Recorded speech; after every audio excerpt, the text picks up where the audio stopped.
Bonjour monsieur, encore une dernière question, une question. Comment on implique des patients, des patients de 40 ans et plus qui ont envie de s'investir en santé? Comment est-ce qu'on les implique dans la pérénulation en santé et l'investissement en santé? Voilà, comment est-ce qu'on les implique pour qu'ils soient réellement acteurs et quels moyens on leur donne? Vous voulez dire pour les professionnels ou pour l'ensemble? Pour l'ensemble, mais principalement dans la formation des professionnels, parce que c'est eux qui essaiment. Alors, moi je vais vous dire, parce que on a des formations, c'est un épisode très personnel, mais on porte des formations, y compris au niveau national, qui sont questionnantes. On doit quand même s'adapter aussi aux aspirations des jeunes professionnels. On a quand même des contenus de formation sur lesquels j'interpelle fréquemment. Vous savez qu'on a un turnover, par exemple, important des professionnels dans notre pays. Régulièrement, j'assiste à des formations pour des intérimaires où, globalement, on a déjà, pendant une journée, l'historique de l'autisme.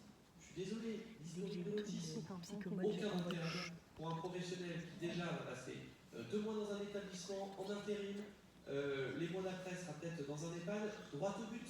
C'est-à-dire, c'est quoi les interventions qui fonctionnent dans l'autisme? C'est important l'historique, mais ça sera peut-être dans un autre temps, si vous vous spécialisez, etc.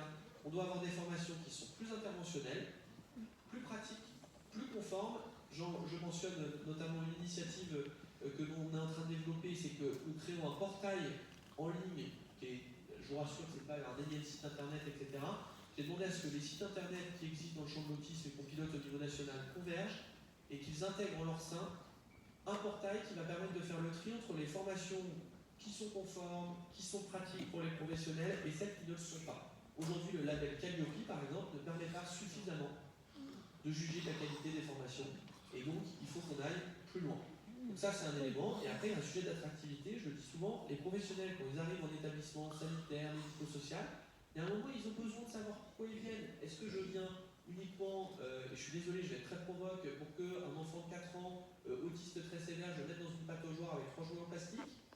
Ou est-ce que globalement, je viens parce que je me dis, je vais tout faire pour qu'il puisse apprendre à lire et écrire, et s'il ne peut pas, je vais tout faire pour lui apprendre la communication alternative améliorée, et globalement, je vais tout faire pour qu'il puisse intégrer un environnement scolaire, en tout cas, donner des objectifs. Moi, je suis extrêmement confiant sur les jeunes générations professionnelles. Alors, mais vraiment, j'entends beaucoup, oui, mais ce désamour, ils s'engagent moins. C'est pas vrai du tout.